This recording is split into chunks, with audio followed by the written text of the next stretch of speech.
And what is going on, everybody? Quite Incredible here. This episode of the Magical Attribute Index is going to be more of a one-off than anything else. Just because I did really want to talk about Briar Magic when I had the chance to, because I feel like it has some little cool things about it that I wanted to explore more. So, as we all know, so far the only person in the series that has Briar Magic would be Charlotte.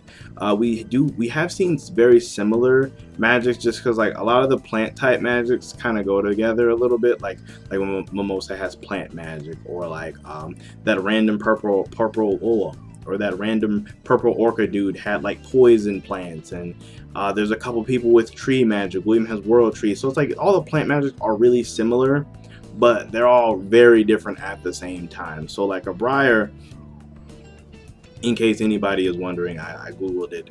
I'll put it up. So in shorthand, it's basically a like cluster of like thorny plants, typically wild roses, which makes sense for Charlotte. She has the blue roses that are briars and all that, so it makes sense. It goes with the whole theme there. The main usage that we've seen of briars is just using them in like spear form to just like poke through and like probably cause lots of damage. Because I don't know if any of you have ever fallen into a rose bush or jumped through a rose bush. I've done some reckless things as a child and have always been really clumsy.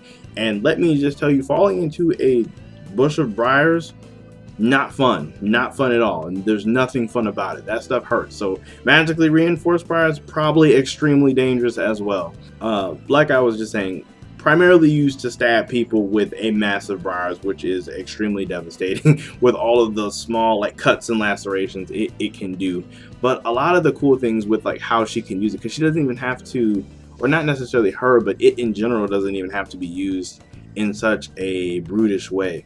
You could also use it in a similar way that lots of the Eye of the Midnight Sun use their plant-based magics, which in terms of like wrapping people up to bind things. I mean, we've seen in the Underwater Sea Temple, like Ghost was fighting against somebody that had vines, and he was able to wrap up him and Charming with his vines. So we could probably see Charlotte do more of that, or anyone with Briar Magic do more of that.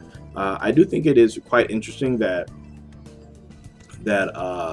one of the ways Briar Magic is showcased through Black Clover is through the hilt of her sword, or I guess I really wouldn't call it a sword since there's no blade, but it's just a hilt and then it makes a sword. So it can either be like just briars coming out of it, almost like a whip type deal, like a cat of nine tails type deal. I don't know if you guys know what it is.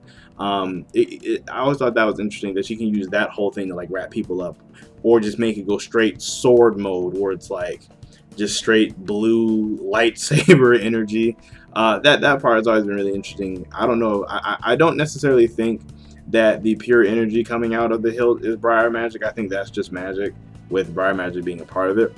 But the magic that's coming, but the magic that makes the sword still does have like Briar Magic inside of it. Like so it does have like Briar effects. And like one of the cooler things with Briar Magic is I feel like it has lots of just like uses without necessarily have to being used as full-blown spells per se. Like just by the nature of it being a plant, it's very versatile. Like we seen in the elf form, Charlotte was able to like spin briars around her to make like a shield, to like not necessarily a shield, but just like it could act as a shield to block effects. But in this case, she used it to just like attack lots of people nearby.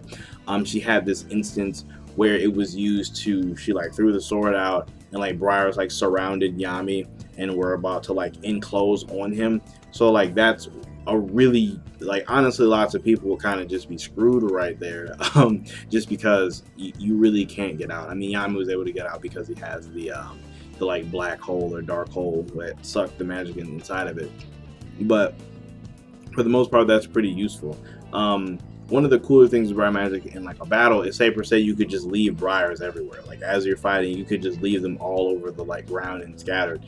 And your opponent kind of has to acknowledge that. Like if you have enough magic to just surround things with briars, like eventually they're going to get trapped, and then they're going to get captured, and then that's just kind of going to be it.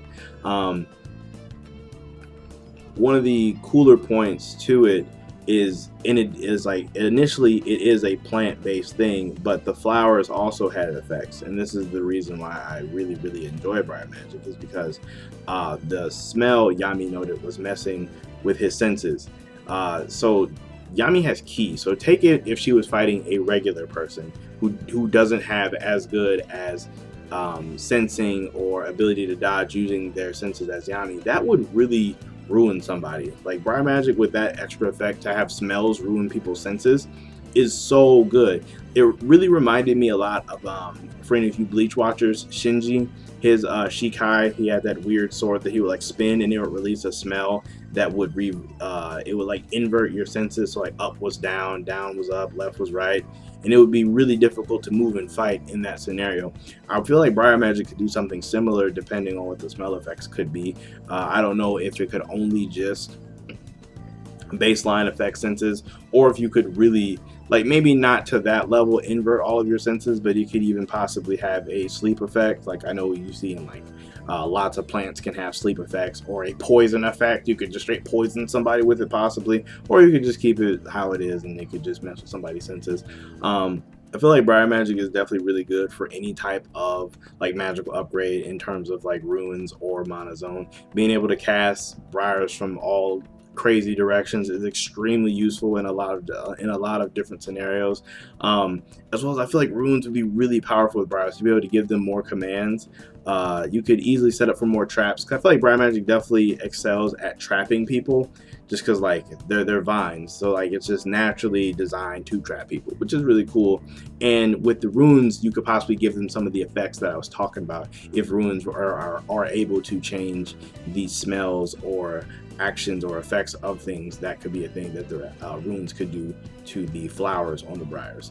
And then obviously Briar Magic won't really do too well against any fire or flame based magic. Of course, anything along those lines would be like a natural weakness for briars, but I feel like most of the plant based magics do really well against water, just because they absorb water. I also feel like plant-based magics would do really well against rock or earth, just because plants naturally go through rocks and earth on their own. So I mean, granted, fire seems to be pretty common, but water and rock are also really common. So to have like 2 strengths and only 1 really common weakness, I feel like that's pretty decent enough for Briar Magic, in my honest opinion. For like a supplementary type effect, I'm not really seeing Briar be able to do much outside of healing. We have seen that theme with plant-based magic, where it seems like as soon as you have a plant-based magic, you're designated being able to heal in some type of degree or fashion, which I mean, it makes sense. Plants have life and they heal. This is like kind of this common conception in fiction, so she's able to like use it to heal people. Outside of healing, I don't really see Briar Magic being able to like compose a huge platform and carry large groups of people. I mean, you probably could, but I doubt we'd really see lots of that in the future. As for that, that's pretty much my thoughts on the breakdown of Briar Magic. Let me know if you guys can think of any cool spells or cool variations of Briar Magic that you guys think would be cool to see, or just have ideas that we can theory and talk about. Like and sub to the video if you guys enjoy it. Like I said, I really do enjoy doing the Magical Attribute series, just because it's fun to talk about just the different attributes more in depth, just because we don't have a lot on some of them. And like I said in the earlier video, this one is kind of just a one-off, just because of course I want to go in alphabetical order, but I really wanted to talk about Briar Magic, but everybody really wanted to see Beast Magic as well, so I just wanted to do them both. So with that being said, I already said this, but again, like and sub just to really stress that point home. And I'm Quite Incredible, and I will catch you guys in my next video.